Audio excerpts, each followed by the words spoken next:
السلام عليكم ورحمة الله وبركاته.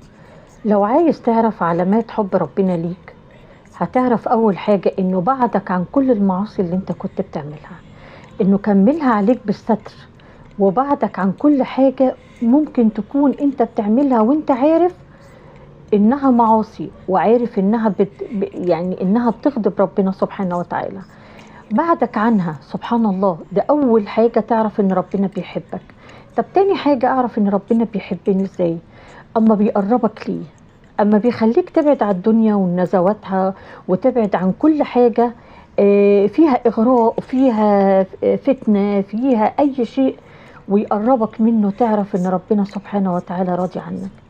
إن كترت من العبادة وذكرته، تعرف إن ربنا راضي عنك، عايز يسمعك ويسمع صوتك.